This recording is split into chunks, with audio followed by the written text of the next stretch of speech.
This is amazing. This is a perfect crew. Hello, Tressler. How you doing, man? Let's go ahead and get started. I know we about quite a few of us maybe have never been to one of these before, so we have a great crew today. I'm really excited to be here. I'm Eric. I think I know most of you through the grapevine, but if this is your first mastermind, welcome. They're super informal. They're super chill. And the concept behind them is that we basically just try to bring a small group of people together, and we can really take the conversation in any direction that we want. So if there's something that you're working on or something you could use feedback on, something you need to vent about, something, just whatever. Usually what we'll do is I'll do a quick check-in and then we'll just kind of go around the room. If you feel comfortable sharing what it is maybe that you're working on or who you are, and just kind of making connections with other folks here. These masterminds have been great. I know that podcasts have sprung from them, and people have connected on different projects, and it's just really good to be with our people together. So thank you so much for coming.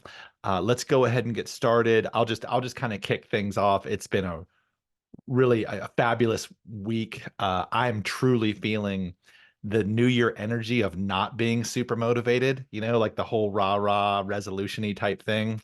I've kept it really simple, and I've kind of been really adhering to that, which is feeling hibernationing-y. I know that's not a word, but just feeling like hanging out by the fire, reading awesome books, consuming a lot of art, listening to a lot of records on vinyl. Steve, your comment from your student, your seventh grader, by the way, was the other day was the greatest thing ever. I hope you share that later. Speaking of listening to music. And so anyway, that's been really awesome. And my New Year's resolution, because I don't really do resolutions, has been I'm really working on not complaining and not explaining. And what I mean, and it's a quote by Disraeli. I've talked about it a couple times, but it's really been impactful, which is I found myself being really good at judging others' work, right? Seeing somebody on social and be like, that strategy sucks. They're being so inauthentic and they're not even really that good at playing guitar. And just that's such a lame thing. And I was connecting with a creator who does a lot on Instagram, and I noticed that they had a real significant shift in their energy of what they were putting out in the world. And the whole vibe of what they were doing each day really changed. And I thought it was wonderful. It was a great change. And I mentioned it to them. I reached out, sent a quick message. I was like, I love this new energy, this new that you're putting into it, because it's so different than what you were doing before. And they wrote back and they were just like, oh, I'm so pumped because I've been so self-conscious, right? Because we're all artists. Like you put work out there, whether it's social media or advertising or your actual physical art, and it's really you're being very vulnerable, and people can be so nasty on the internet or because they're experts and they feel safe sharing their opinions, especially in all these groups. So I've really been just dedicated to trying just to not bring up judgment or complaints. And the second half of that quote, which is so cool, is not explaining yourself. In my creative time, I've been putting a lot of time creating new work, and spending a lot of time practicing each day, which has been great. But also, I'm making some pretty bold moves with the work that I'm doing at Fons at Make Music, within that organization, and working with the different leaders from the different companies. There's like I guess there's what 8 or 9 companies in that under that umbrella, and really making connections with people on the sports brand side. Because I don't know if you know this, but Fonz is owned by a company called Make Music or Music Brands, which is part of an umbrella called Peakswear. And half of Peakswear are these training apps. The underlying thing for the entire company is this idea of deliberate practice. Have you all read this book, Peak? I bet everyone here has read the book Peak. Oh, Peak is very cool if you haven't read it. This whole organization is based on the concepts behind Peak, which is how we learn, deliberate practice. You all know I know every single one of you know the concepts of learning this way, but this is the scientific basis for what that whole pedagogy or way of learning is about. And the person at the top of the company, that's what was really interesting. That's why he became interested in music brands. All the brands we do support people learning and bettering themselves. And on the sports brands, it's stuff like if you want to run a marathon or if you want to climb Mount Kilimanjaro, like you would use their apps to train for it. So anyway, I've been feeling really good about just kind of going big and being honest and speaking my mind. This is the first job that I've ever had in my life because I'm not the CEO of Fonz anymore. I'm now the vice president of business development for music brands, and which is great. It took me about a year to figure. I've never had a job, so it took about a year to figure it out. But I'm feeling really confident in it now and having a good time doing it. So that's my check-in. Yeah, it's a nice, quiet yet bold beginning to the year. So I want to pass the baton on and start the actual conversation as quickly as we can. So maybe if someone who has been here before wants to kick it off, or if someone who hasn't, anyone can just like jump in, introduce yourself, say hi, say what you're working on, and we can take it from there. Hi, All Joe right. Ellen. I'm so glad to see you. What's up? Tell us who you are, what you're about, and what's going on. Well, I was just really thinking about what you were talking about. There's phases of what we're getting into, and I think there is a time to be explaining yourself, and then there's a phase where we're not. And I feel like I was in a phase like last year with diving deep into the details, and maybe other people can just, in their own way, identify with this, really more as a prompt. Like if you're diving into the details of whatever project you're working on, and really crafting maybe the brand, or how professional something is, that's what makes things like more professional. But on the Hey, other Joe side, Ellen, before you go, because this is, can you just say oh, what you okay. do and what you're about? Yeah.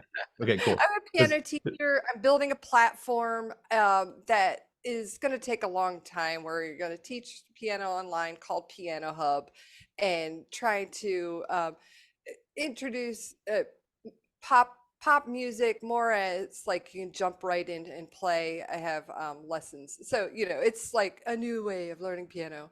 Um, so it's a lot of work to just create something different. And I was just thinking, like when you were talking, Eric, about like diving into the details, really caring about that makes things more professional looking. But a lot of times the other side of it is when you're getting the job done and just scooting past, moving to the next thing, that kind of adds authenticity to what you're doing. So it's like we might flip from one side to another, or another person's style is to like ride that wave and have that nice balance between looking perfect and professional, but also being the real you. And whatever that looks like, it's different for each one of us. So, if anyone, I like talking about this stuff in other people's lives because it helps my ideas. It helps me to help other people think, if they identify with something like that in a particular way. So that's what I was wondering, if anyone identifies with that concept. do you have a difficult time doing it in your own project? Is that kind of what you're saying? I think when I do something, I'm like, now I'm bouncing from, I'm just getting stuff done, and I'm in a headspace where if it's if it's not if it's too hard, then I'm doing it wrong. Like if it's not easy, it needs to be easy for me to keep moving on to the next thing. So it's like diving into a song. If I go into all the details of the song and it takes me 3 hours to learn, understand it, it's like that's too much time. But if you put in all the work all ahead of time, you've already done a lot of work thinking about those details. At some point, you have to like let yourself go and be like, okay, I know this, and if this is going too long, if this is taking going too deep, then I'm doing it wrong. And sometimes you got to do it like the easy way, so to speak. So I don't know if it's a difficult. I think what helps me is like help it like uh, thinking about what other people are doing in their lives and applying that principle. Not that they have to copy how I do things, but just applying that principle in their lives. Can I ask you just a quick clarifying question too? Are you, can you, do you feel that this is more about achieving a vision that you have that you're trying to pull yourself towards, or you're still working to find that vision? Like you're swimming in the water, being like trying to figure out what's going to work. So you're putting a lot of stuff out there and trying to see where you get traction, or are you beginning with this end in mind of this platform and what it wants to be and trying to get there? Yeah, definitely like finding that vision, like who am I in this world? You know, what's my identity with Piano Hub? What's it going to be? And but kind of realizing what it's going to be is going to have to be what comes easy to me. Like what's something I can talk about all the time? What is something that it's not I don't have to reinvent the wheel and learn a whole new set. There's like a point when you start on something new, you do have to learn these new skills, but then you have to find out what your identity is. Like, where am I going to be in the market, or what kind of YouTuber am I going to be here to attract people Hmm. to my platform? And it's like it's got to be something sustainable. It's got to be something that just comes naturally to me.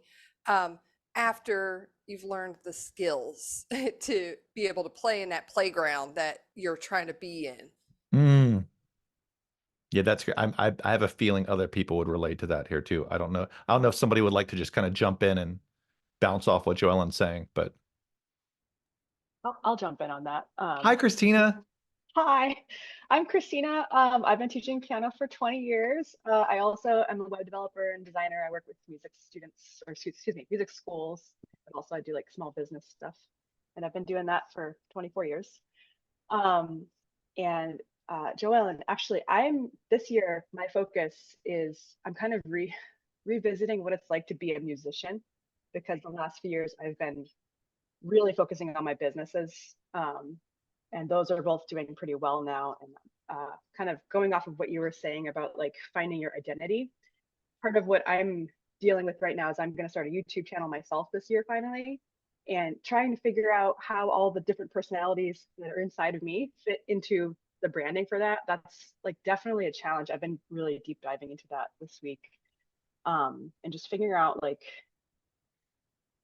what I'm going to pick and put on that. It's going to be a piano channel, but also going to feature my arrangements and my compositions. So I don't even know kind of where I'm at with that, but I totally get what you're saying about the details because I'm really like detail oriented person and it's hard for me to zoom out and look at a bigger picture. And that's what I'm kind of trying to do this year. So Yeah. So you're going to start a YouTube channel, but this is almost going to be more of a creative outlet for you, is yeah, what you're I've saying. decided I need to do something creative. I've Yeah. been so systems focused. And the web development work is wonderful, but it's very, very detail oriented and like, you know, logic brain. So I need that expression in my life. That's something that's been kind of lacking. But I struggle with like separating, like I said, like all the things that I know, like you're saying earlier, and putting that into something that's simple for YouTube. Because YouTube is, I feel like they're short, they're fast, you know, that kind of stuff. Where Yeah. it's not long form I mean, content. oh, are you thinking shorts or long I'm form? I think I'm gonna so for the I do a lot of arrangements and I haven't done videos for that at all. So I'm gonna make those arrangements. And I've been like looking at other creators who make arrangements and seeing that they're very fast paced. But Oh, they it's like an overview and I tend to go into depth when I teach piano. So that's a different way of teaching for me. And I'm gonna challenge myself, I think, with that this year. But with the composition stuff, I don't know. I'm thinking about something crazier. So I don't know if I'm going to make more than one channel or what's going to happen because like I said, I have like a lot of different things that I dabble in. So it's hard to put it you onto Hmm. one just channel. start by cranking out whatever's like in your heart to make. And I think starting with quantity and not worrying about promoting it and getting people to look at it, just keep cranking it out. And then when you start to see patterns of what you gravitate towards and have people look at it and be like, oh, yeah, you're like this. And, and it helps when you just put all your stuff out there and not worry about I, the I, master plan. yeah, I mean, I think with the YouTube, it's like I said, it's like a very new format for me. I really haven't spent any time on YouTube. Like the kids have me watch YouTube for lessons, and I'm like, oh, that's cool, but I don't particularly like that watching videos, I guess. So I'm trying to make a format that I could fit things into within each Hey, Oh, video, basically. That's that kind of what I'm struggling with right Chris, now. Christina, can I ask you a quick question though? Just because you kind of already said it, but I want to just hear if it's exactly what you meant to say. You were saying your businesses are going great. All these things are going, you need a creative outlet for your compositions and to express yourself. Is that the if that is the point of doing, because you're also so busy. So you're being compelled to, and this applies to anybody here. I'm sure we're all feeling these ideas. I want to be more creative too. Is the point of this YouTube channel to give you a creative and expressive outlet where you start holding yourself as an artist again and a musician? Because I think that's what you said at first. So yeah, that's kind of what I'm struggling with. I finally made a website with like my full name that's just like all my creative stuff. Because I do photography, I do like poetry, and I haven't put Mhm. any of that stuff out on the internet, mostly because it's like a lot of it is not child friendly. It's not like anything bad, but it's just not stuff Yeah. that I necessarily want my students to like be seeing. But I think I turned 40 last year, and I want to start like being myself a little more. So that's why I'm struggling. Should I like put all of, because my compositions also are some of them are going to be, they're not up there yet, but they're more mature, Yeah. you know, they're more for adults. And I would like to put out an album at some point in the next like year or so. That's something I'm going through all the music that I wrote in my 20s and my 30s and like starting to record it. So there's like a lot of creative things happening, but how do I, put that together on the internet? I think I need to have separate YouTube channels for that, probably. Um, but yeah, I'm just struggling with kind of picking what's the thing that I want to do right now because there's so much. That's always my problem. Mm. What's your top three? Um, I don't think I can pick a top three to be honest with you. I don't know. Yeah, I like you it like it all. all. Yeah. Hmm. Yeah, You I just kind of go. you I need go the through Christina waves. page. I do. I actually, like I said, I made like a website with my actual name, and I'm Yeah, starting to just like your name. just. It's going to be like the hub for all the things that I do, Yeah. and I've been uploading stuff, but there's just so much You that. put all that stuff out there, I think the patterns emerge of who you are. You know, that Yeah, your brand, who you put all your stuff on the Christina page, and the end goal is to find who you are and find like something to stand behind afterwards. Like, what am I standing for with all of this stuff? And then you can be more focused. It's a phase of where yeah. you're creating and you're seeing what does it mean to me to be an artist. That's the journey that I'm on right now. So it's just very challenging, I think, to not dive into all of that very deeply without getting distracted from the things I actually have to do also, Mm. which has been a Well, problem the last couple of weeks. So you have so much going on, and that's going to be. I can't wait to see it. Can't wait to support you in that. So keep us posted on how it's going. Would someone like to jump in and kind of piggyback off of Christina and just say hello? And oh, was that Um, you? yeah, 1702? I'm just kidding, Lindsay. I changed my name on my screen, but apparently I it see you as hasn't. Lindsay. Oh, good. I like 17202. That's We'll keep it like that. Hi, Makes me Lindsay. so. Welcome. This is your first time here, huh? Yeah, thanks for having me. I I, I I have thoughts and can connect with both Jolynn and Christina, and there's a lot of flow happening right now. And I think what Jolynn said, it has to be easy. And I think maybe what resonated with me is the flow. Like if the flow is not going, then maybe there's that like reassessment that has to happen. And then Christina, just for whatever it's worth, I have 3 albums and I'm in a folk punk band, and we play in like festivals and all sorts of things, and we have some inappropriate music stuff that I don't want my kids hearing either. So it's very divided, but it's doable, and there's something to that self-expression when we don't put ourselves in the box. So I think it's very doable.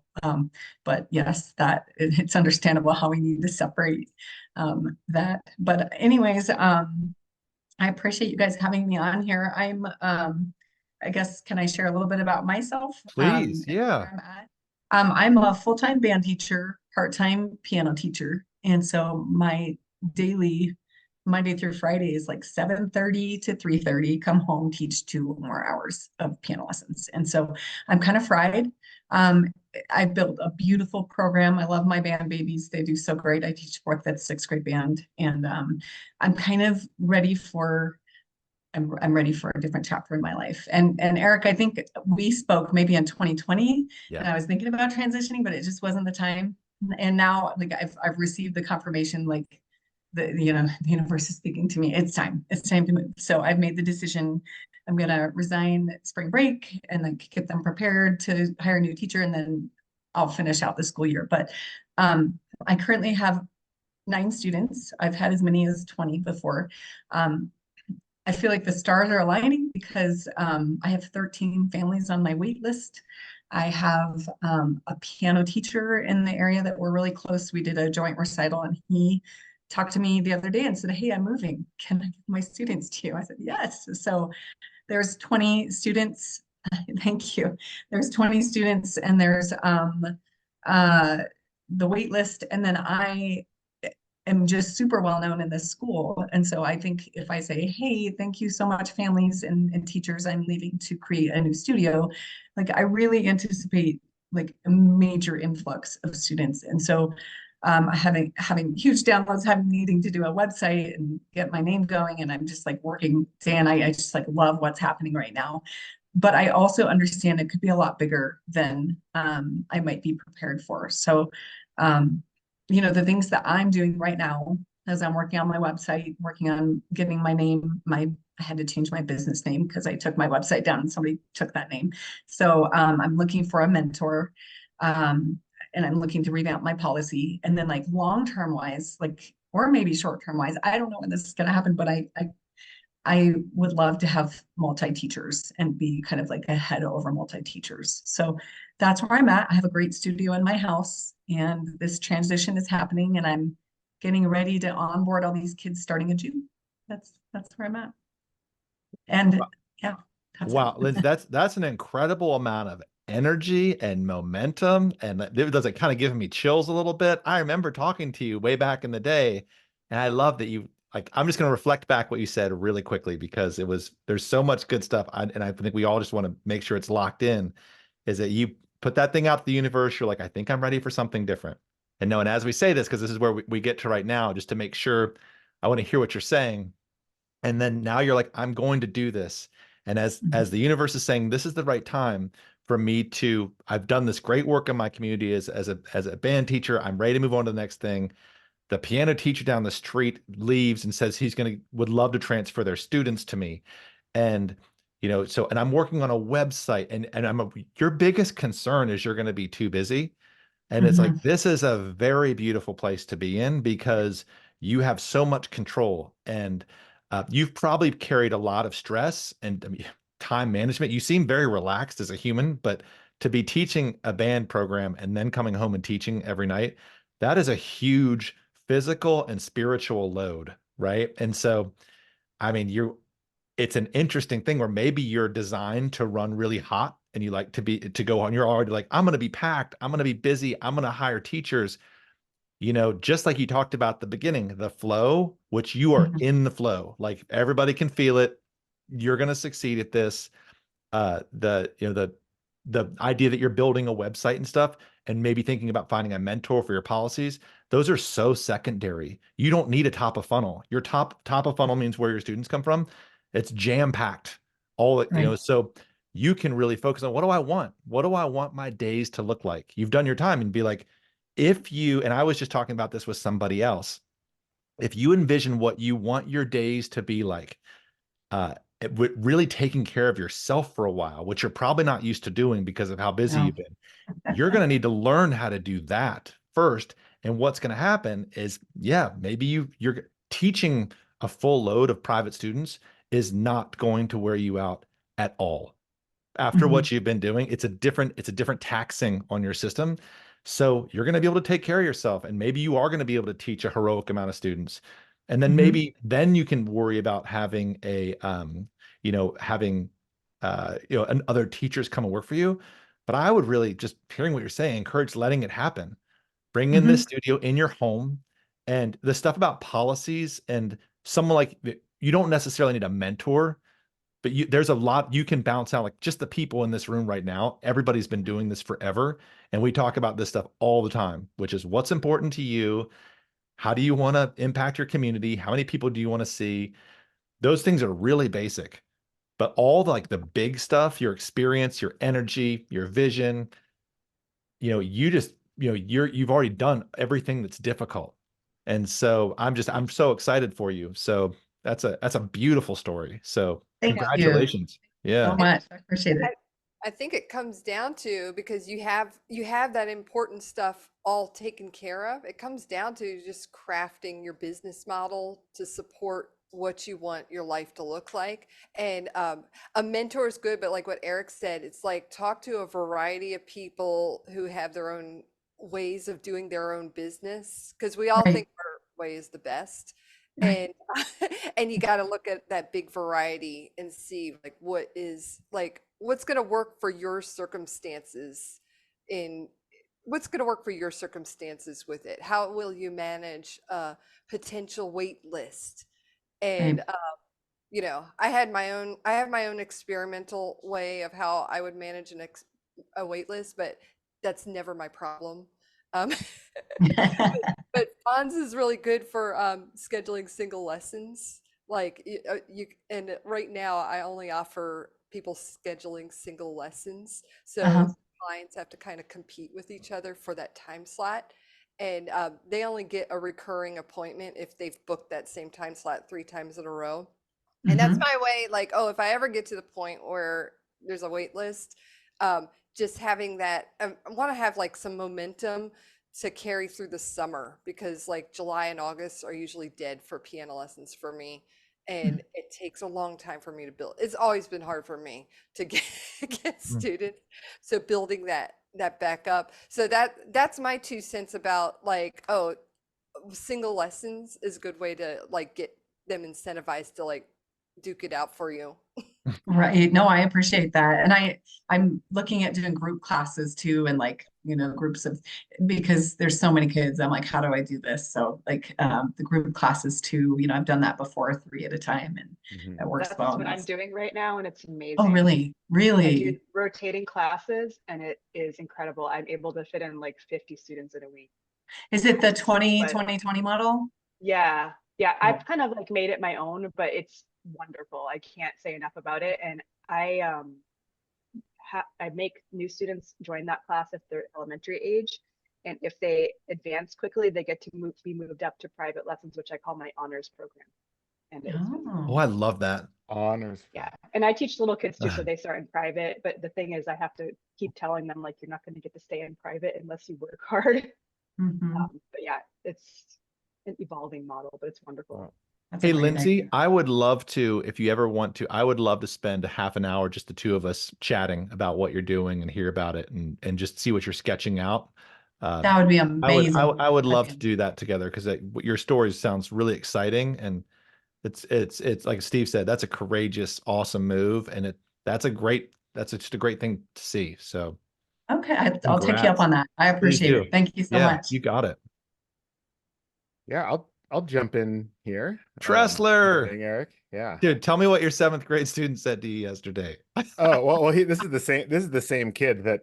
It's funny. This little guy. He's very serious. He's very earnest, and he's into it, and he's very mature. He didn't go through the doofy middle school phase like I did, and a lot of my students did. He's a kid. He does speed Rubik's cubing, and he was the kid the other day that was talking about this like local suburbs, like a suburban school district. He's like, well, no, everyone who went into this school back in the late 1900s. And I was like, what are you talking about? It's, oh, wait, 1900s. You're talking about the 90s. And he wasn't even trying to dig at me. And I was like, what are you talking about? Mukilteo wasn't around in the late 1900s. Dang. Anyway, it's the Ouch. same kid. But yeah, he was the one.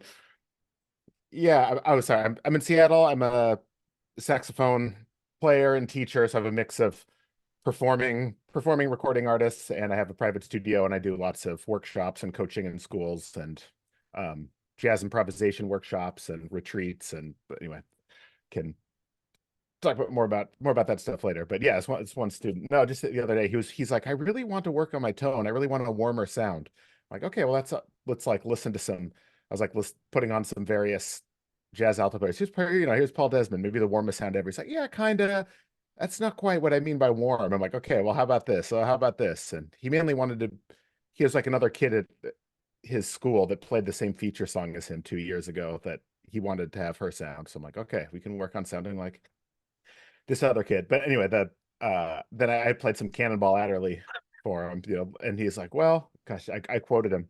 What did I say? He's like, well, that is a I should actually, read the quote. I don't even remember exactly So what he said. good. Um, usually people's jaw hit the floor when you hear Cannonball. He's like, it's a pretty desirable tone. I'm not sure it's what I'm going for, but worth considering. That just busted me up, man. I love Yeah. that. I was like, right on, dude. Anyway, but and say, yeah, Lindsey, it's exciting what you're, making that transition. I know a lot of people that have that thought. So yeah, with what I do, I work with a whole lot of band programs and band teachers, but have not been one myself. I mean, going back to Eric talking about designing your day, I just remember this exercise from it's a mostly not too useful career skills class I took at the music conservatory I went to. But we had like map out and like write it like by hand, like what we wanted our days to look like. Like, what's your ideal day 20 years from now? And I was just like, made my little thing. I was like, okay, I want to sleep in, and then maybe I'll go take a walk in the woods, and then work on some music projects, then teach lessons in the afternoon, and then play a gig if I want to, and I can stay out late because I get to sleep in. I'd like written this whole thing out. I haven't thought about it in years and realized, oh, I had that in the back of my head and kind of crafted life to end up somewhat that way, to make some decisions where I'm like, well, I'm not going to get an education degree and get a band job because I don't want to be at zero period every day. I need to have the time to work on my artistry and projects and gigs, and that the teaching and education was always an important part of like a core part of my business and mission. But I didn't want a like traditional employment, music or otherwise, kind of built everything around that. But it did help having that vision, and then it makes it really easy to decide which opportunities to take and which ones to let go. Um, and yeah, I think you'll have no problem with, well, it's building the studio locally. I mean, you only need one or two enthusiastic referral sources, and then and you already have those. So and then word families will talk to each other, and like it sounds like you've already got that going. And there's so many that's something I like geeking out on too. Different models. I've done probably every variation of like tuition policies for individual lessons. I started doing some group lessons up to even like 12 kids in a saxophone lab, and like figuring out, do I want to how am I going to manage all these families and clients and group lessons? I decided it wasn't really in it for me to be to be managing other teachers, and I kind of went the route of doing more guest artist things. And so a lot of the group work that I do is going in as a guest and working with larger ensembles, and um, going to do group improvisation workshops at high schools and universities around. So it's ways that I can scale up and work with more people, but not be in charge of the administration of all the clients and all the teachers. So that's a really great fit for some people. We've got some great music schools around here, but I know that's a push from some of these business models. Hey, start your own music academy. And there's definitely, yeah, I knew that wasn't a fit for me. I like coming and hanging out at other people's music academies, but Yeah. I don't want to be at the top of that type of system. Anyway, there's lots. It's really interesting, and yeah, Eric, take Eric up on his offer. He's got lots of interesting takes on different business models and building the studio. But rambling on here a bit, but yeah, my private studio has really been kind of at the heart of been some reliable income, and I haven't had to. I mean, I'm very committed to my students and getting the recitals going, but I haven't, since I've been in one place for so long that has a lot of well supported music programs. I don't have to like hustle for.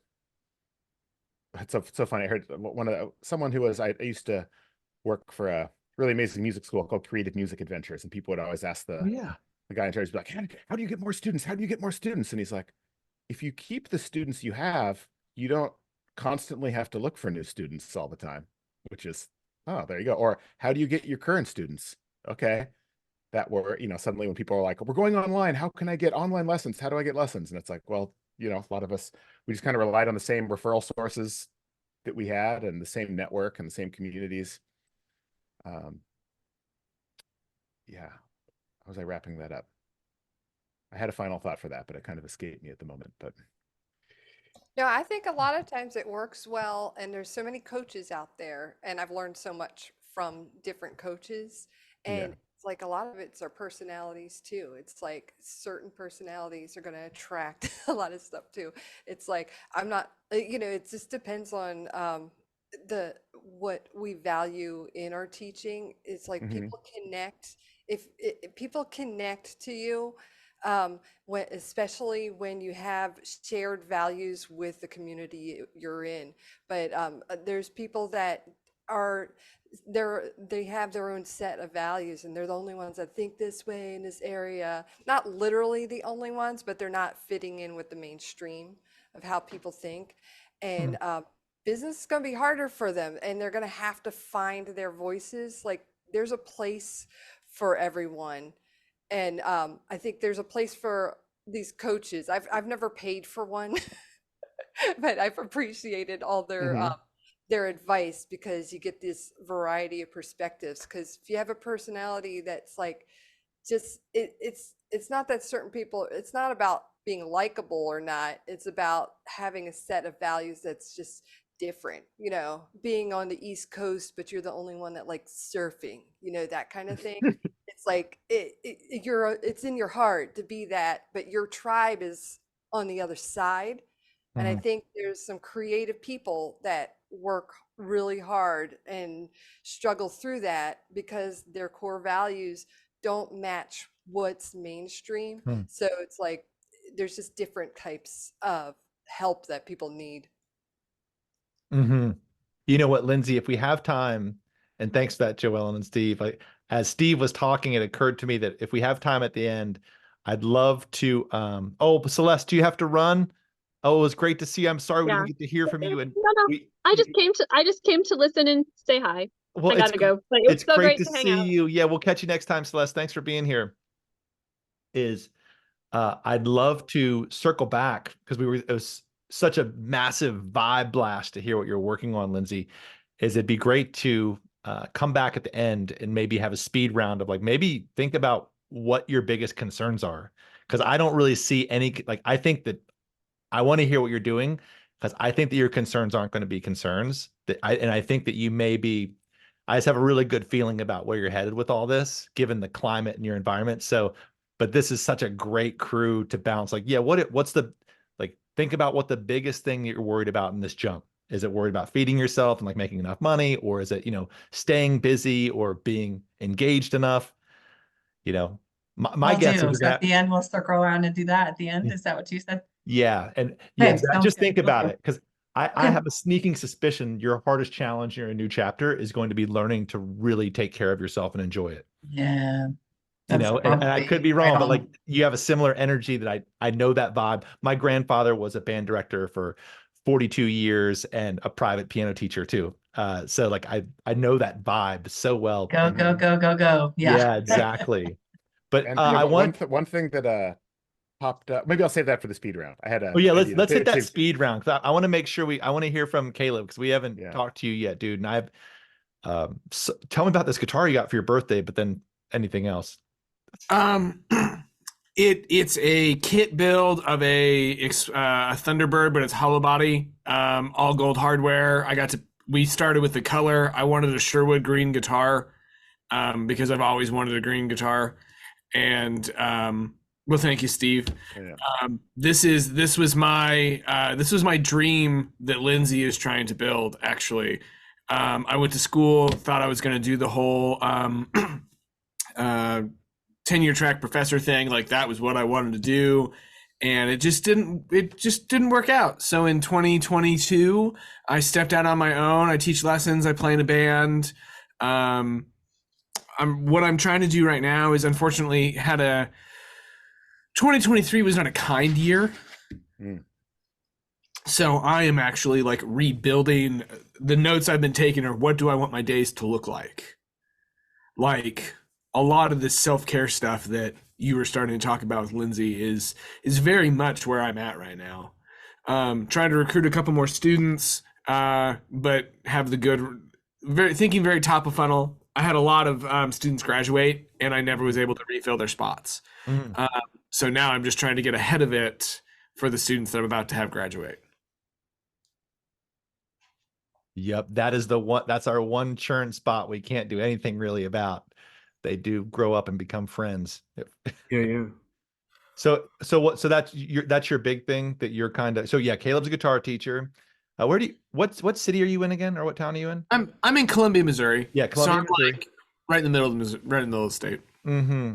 And you are in a moment where you would like to do, you're doing two things. One is you're trying to restructure how you spend your time, right? Yeah. And how you um and what you're working on, but also you just need to get some more revenues, more students coming in, make some new connections with some new students.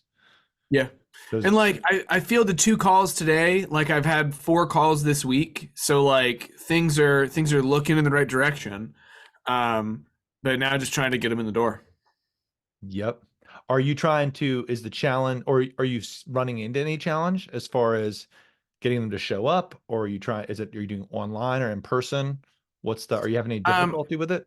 No, not really. Really, I quit advertising with everything that I had going on. I kind of got the band I was in took a hiatus, so like where I would normally get all my video of me playing to use to recruit, like the whole machine broke down essentially, and I'm just restarting that whole process. Yep. Got it. So you're refiguring what you mean, your top of funnel, how you want to do it. Yeah. Right. Do you have ideas for it? Or No, not really. I've got I did my first ever adult class this I saw summer, that. this fall, sip and pick. You have a beer and you learn a song every week. So I'm trying to get a couple of more of those designed. To be fully honest, I'm about to start some personal therapy. Just really trying to get this, what do I want my days to look like? Like I think I'm really just starting on me right now, and the business will come after that. It will. Yeah. And if you can only focus on one area, that's a great area to do it. Christina, yeah, we're all just kind of like, I'm on that train too. Yeah. It's Yeah, I forgot I read somewhere that it said almost all business problems are personal problems in disguise. I'm just telling this to myself right now. I'm not being preachy about it. I'm like, oh yeah, maybe that's no. Oh no, you're the there. problem. Well, But you've got Caleb, you had the machine. Yeah, you knew what the machine was and you built it. And you're like, okay. You're like, oh, I let them. Yeah, you have the model for building your machine. So that's cool. Yeah. Get your top of funnel. And it sounds like you might want a different machine right now, is what you're saying, and you don't know exactly what that is yet, right? So you're Pretty wanting it. much. Yeah, you're entering a new season, and man, we are seasonal, and there's a seasonality and cyclical nature to our life, and there's also the reality that we go through periods of great suffering, and some years just are really difficult in some period, and it seems like that's that whole old thing about how it comes in threes and all that stuff. There's nobody here that hasn't had a year like that. And so they're really hard to come out of, but they're also really great fertile ground for reframing, right? Yeah. Because it's you understand what's important to you now. And the other thing is just like I'm hearing you say is that you're a different person now than you were during this last run with this particular band and how that model worked. It almost sounds like when that thing broke down, it was like time for it to break down, maybe, for you wanting to do something or model it in a different way, how you spend your days or what it is you're focusing on. So it sounds like it's going to be a really great time of just kind of, regrowth and regrouping and reconnection and refocusing. So how many students do you need just on a base level? Is there like a certain thing that you need to make happen? I would really like to, if I could confirm the 2 calls that I got today, like if I could get 2 or 3 more, and fill my schedule, I'd be set. Yeah. I want to get to the point where it's not the bare minimum number I need to be teaching. Mm-hmm. I'd like to grow it by about 7, I think. To where you're thriving. Because one thing is it is hard to get yourself together when you're stressing over money. Like, I mean, that's been like such a recurring theme in my life. It's like, oh gosh, I'm going to really work on my health or whatever. But if I'm really stressed about feeding my kids or something, which, is always is part of the cycles, it's hard to do the other stuff that you want to do. So I get that too. So if you ever want to chat about some stuff to bring some people in, I'd be happy to do that too. Oh, I appreciate that. I'll probably hit you up on that. For sure. Yeah.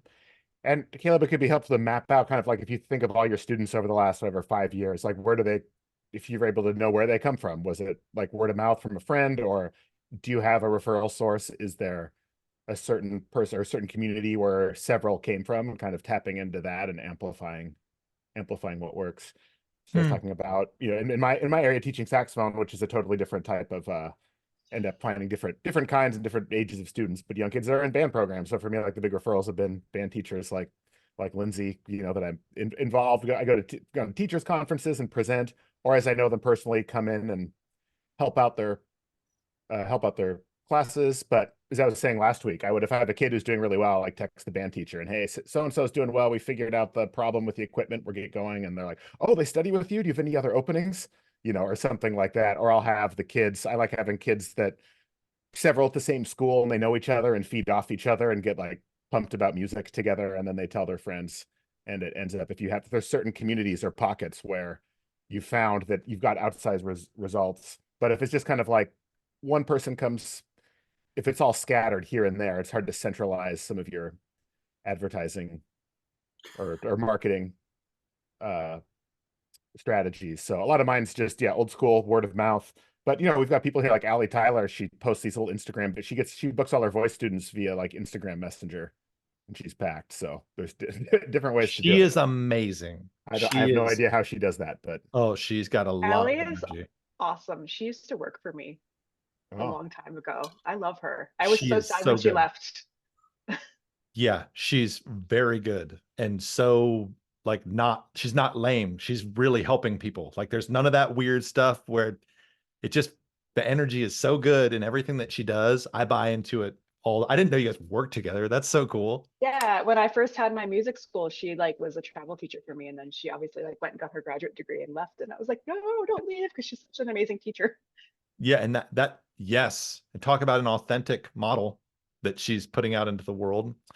that's something that's interesting to talk about for those people that run their own music schools, how you can like afford to keep your best, like you've got your star teachers that everyone's loyal to, and eventually they like cut out the middleman and go on, find like incubating new teachers, or if you can really find out ways to keep star teachers to hanging with you and they don't split. I don't Where I even know live, it comes how down you to how much you can afford to pay them. Yeah, You know, understood. it's so much, Yep. but that's what I was gonna say to Lindsay. Also, just like a side note, I've gone through having a large music studio with teachers, and I scaled back a few years ago and went back to just working for myself. And I think like building your own studio is a good idea first before you start like trying to think about hiring teachers. It's a good idea to have that in the future, but make sure you get your bearings first before you dive into that, because it's a whole different animal once you start being like a boss. Right. It's very Yep. stressful. That's a good And point. Yeah, teacher retention is the most difficult thing for sure. really. Okay. Yep. Okay. That's good to hear. And that's actually that's like a good jumping off point in a second. And um Caleb, yeah, let's chat about this together. I here's back to what Lindsay said, and then I want to about asking for something in the universe. Like I tell this story all the time though, but it's like I had been private teaching for like 20 years, and I planned on going back to go an MBA or get a legal degree. I was at that point where I wanted to do that. And I was like, universe, I'm looking for something new to do. And then someone taught me and invested in me to build a tech company. Right. And so I was so grateful for that, but it was putting that out there. And right now I've had a couple new students that I'm teaching this week. I'm actually making more time to teach this year because the last 2 years with Fons being acquired and all that, I didn't have time. I just didn't have the energy, and I missed it so much. And so now I'm rebuilding my studio, and I'm bringing in these just awesome students. But I'm really interested in right now is I'm directly looking for someone who really wants to commit. Like where I think my arrangement with them might be different, to where we might see each other like twice a week, but it might be more hanging out, like coming over and hang out in the studio, playing together. Someone that's multidisciplinary about what they want to study, right? Like maybe someone that wants to do classical guitar, but also be like a songwriter or something. I'm looking for that student to fill my studio. And it's nice to have that. Because usually I'm just like, oh, whoever calls, that's great. I'll fit them in if it's a great fit.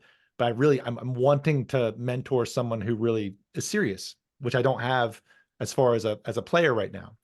And so I don't know if that it might be helpful to you, Caleb, too, as you're saying, how do I want to frame my day is who do I really want to work with, right? You're bringing all these adults together to drink beers and play guitars.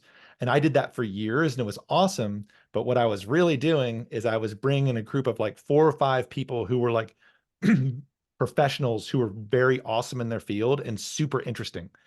Like one of these dudes wrote Microsoft Excel. Another one had 2 Pulitzer Prizes for writing for the Seattle Times as a journalist. And they were coming into jam, but it was so interesting to me. And so it was like bringing these people together in this small group where they'd come in and we'd all have a drink or whatever and jam on Thursday nights. It was great because I was teaching them how to play, but it was much bigger than that and filled up a different thing. So I think it'd be a great, idea for you to consider and maybe for all of us, if we can, because we're artists, is to be able to focus that vision a little bit and have a little bit like, what do I need this YouTube channel to do? I Well, need to yeah, express myself creativity. more like what's my signal? What is that Mm, signal? Because like what the type of client you're trying to attract, Eric, is like the same as mine. That's what Piano Hub's about. It's definitely not for everyone, but the people that are in there, the few people, they love it. You have to find that sentence, that message that signals that type of person. mm, And sometimes it boils down to like a catchphrase like that means something more to that type of person where it just glosses over other people's heads. mm. Like a connector.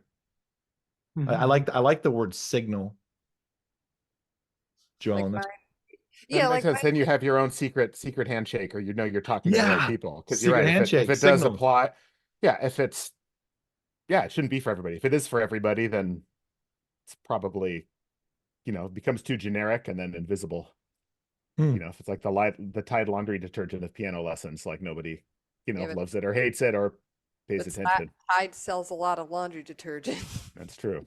But you're probably not going to compete with, was it Seth Godin says you're not going to out Walmart. You're not just going to be like You a little don't, bit cheaper yeah. and more generic and come out on top. You're Like knocking out the Walmart. race to the Oh, bottom's already covered. They've got someone's caught that slot. It's I not you. love that. So, hey, let's take our if anyone doesn't have anything else to share, let's because I think this is really helpful for all of us. Let's kind of pick up where we just left off, which is, Christina was mentioning this idea of like, you may want to chill a little bit on this idea of bringing a whole bunch of, at least as an encouragement right out the gate to get your bearings, because you've pretty much said what you're trying to do, and you know, there's so much momentum for it. But what is the thing you're worried about most? Like, is it a, or not worried about, but what's your biggest concern? My concerns, yeah, I just kind of wrote them down while we were, um, for me, it's onboarding all these new students at a different rate, monthly tuition. That's new for me, and just making sure my policy and my rate is making it so that this is, I'm getting paid more than I was as a band director, and making it financially worth it for me. So it's like pay structure, all the policy stuff, so that I am not miserable when I do this. Because if I allow for missing classes, or if I don't do it right, I think that there's going to be some painful bumps. So I'm just wanting to do it right. The mentor thing, like honestly, I'm like looking at these really like amazing mentors, like the savvy music teacher, where it's like $2,000 to work with them, and I'm like, oh my gosh, like there's a lot of like frenetic, frantic energy that but flips with like positive energy. And so I also have this like, oh my gosh, I got to do it just right. Like, oh no, what if I don't take advantage of all these kids that are coming right now and they go somewhere else? And like, it's like, I feel like I have to like do it just right and capture everything. And that positive energy can spin off into like crazy land a little bit. Like, do I need to spend $2,000 on a coach right now to do it just right? Do I need to create like 17 different types of classes to like fit all the, so I just have to watch my energy a little bit and make sure Yeah. it's Yeah, not crazy. you need a sensible plan that you can sustain because really your goal is to turn that momentum into a long-term successful Mhm. plan. Right, But that, right. that crazy energy is great. That's when like all the cool ideas come. But then it ends up, at least when I've been in that zone, I need to get back in that zone.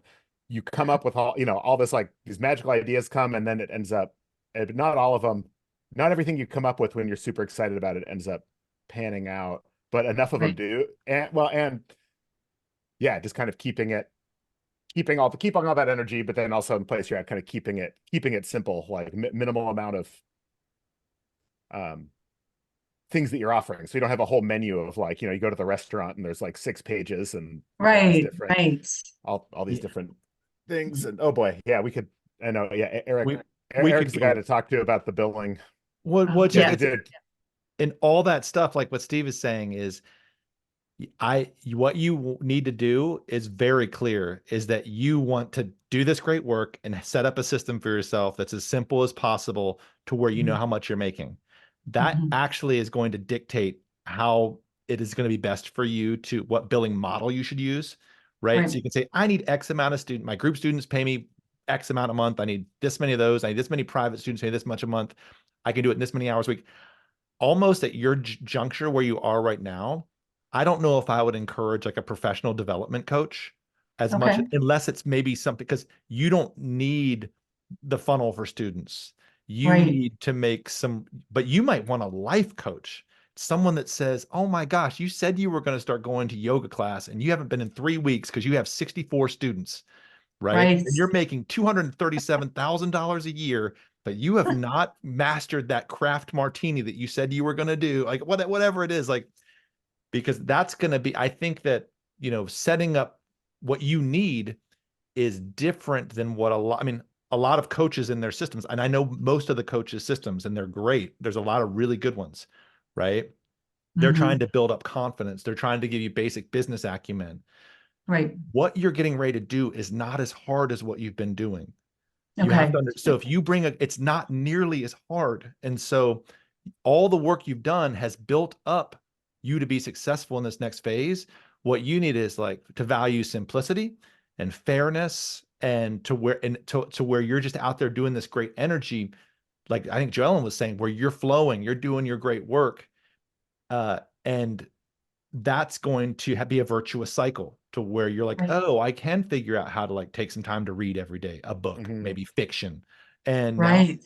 and I am starting to maybe play with the band more, that, your folk Mhm. band or whatever. And I think that's, at least that's what, from what I hear you saying. And I think I would literally love to sit down and spend 30 minutes talking about this with you. I'm all for it. Absolutely. So Let's do it. Yeah. Yeah. I wanted to say something too. You were saying like, oh, you're worried about wanting to do it right. And like, Yeah.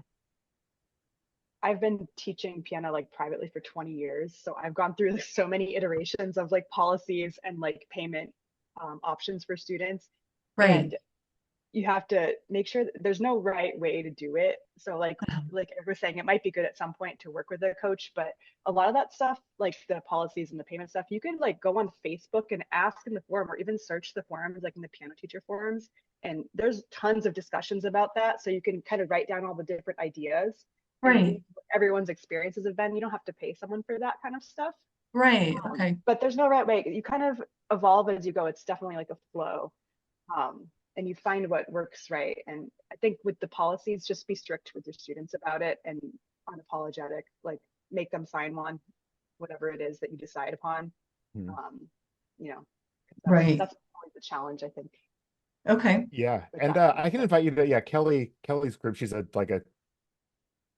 a lot, Kelly Reardon. I think I might have even met her here, but she's a coach for music teachers, posts all kinds of free stuff in her group, like about policies, but talks about some of those policies that you have, that's like the strictest version of yourself. And you have to, because I'm someone who's a pretty easygoing and I could get walked over easily. So I have the strict version. And then when someone says, oh, I forgot we're out of town for the holiday, I know it's within your cancellation window, can we move to tomorrow? And then I'm like, yeah, sure, I'll Right. make the accept. Then I'll be nice about it, but it's the exception Right. rather than the rule. So And uh I have like 9 students, and it's like you can bend with 9 or 10 or even, yeah. 15, but with 50, it's like, No, then you need then you need a system. And when it comes to like invoicing or whatever, if you're just doing like, yeah, I ended up killing so much time trying to keep track of did you pay me at this month? And then wait, how many Tuesdays were there last month? And I had to like totally revamp it. So in your case, like oftentimes that flat tuition model is so great. People are used to paying tuition. They pay the same every month. They're on auto pay.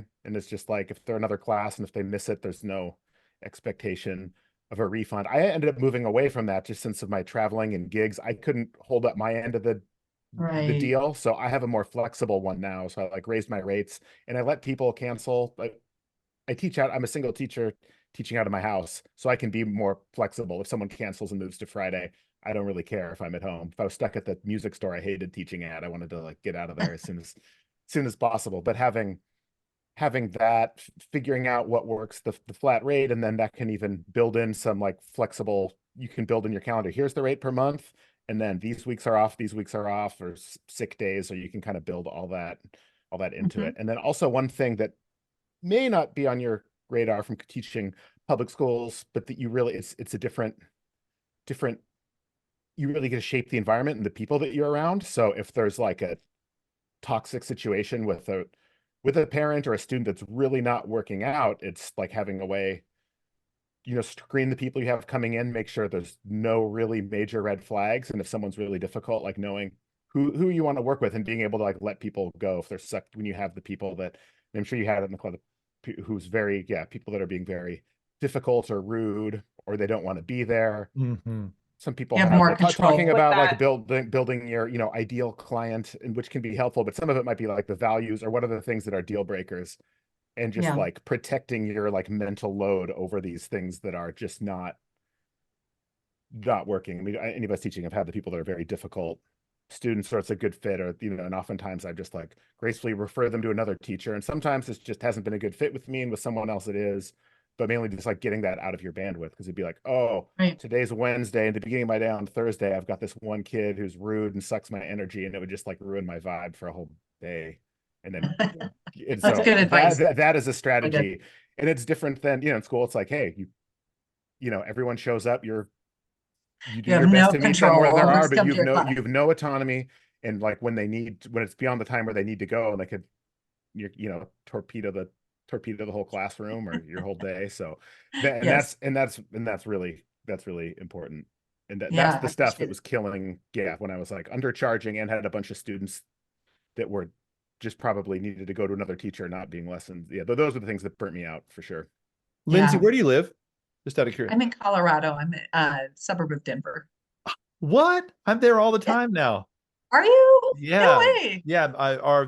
That's where we're based out of now. So I live in Oh, Seattle, no but oh my gosh, are kidding. you in Longmont or something? No, do you know where Arvada is? Like Or Stanley Lake, yes. I know. Westminster. Okay. Yep. Yeah. Okay. Well, next time I'm in Boulder or in Denver, I'll drop Yeah. you a line. That's awesome. Okay. Yeah. Good to know. Well, hey friends, I have to wrap this up. I have to jump in just a second. Oh my, Teresa, did you just show up? I'm so sorry. I didn't even. You just got here, I think. But hello, Teresa. I'm sorry I missed you until just now. But I have to jump off. This has been such an amazing hangout, and thank you all for being here. I'm gonna if there was nothing too personal, if there is something that you shared that you don't want us to share, I think I like sometimes I'll record these and share them, and sometimes I just don't if it went in a direction that wasn't appropriate. But if there's something that you may have said that you didn't want to be shared, just let me know and I'll edit it out. Right? I don't think anyone told their home address or anything like they did last week. And they're like, hey, would you mind not telling everyone that I'm going to be out of town for the next 3 weeks? So I'm happy to do that. And let me know if you'd prefer me not to share it. But I think these are helpful to a lot of people. So anyway, thank you all so much for being here. It was great to meet you, Lindsey. Thanks for I guess for the second time, Thank and you it's all. great to see everybody else and to be together. And we're gonna do it again next week. So I hope everybody has a great day, and I'll talk to you really soon. Thank you. Take care. Bye bye. Bye. Bye. Wait, Oh, Teresa, are you there? I swear, that keeps happening on my you're phone, and I don't know why. Yeah, She's there. I hear I'm Teresa. here. Did you just get here? That was so weird. I was like, I've been here for about 20 minutes. oh, okay. I did not see you. Okay. Well, I it's was nice to see. listening. Oh, well, it's great to see you now, friend. I'll catch up with you in the virtual realm in the next little bit. Okay. Awesome. Much love, Bye. everybody. We'll see you soon. Have a great day. Bye-bye. Bye.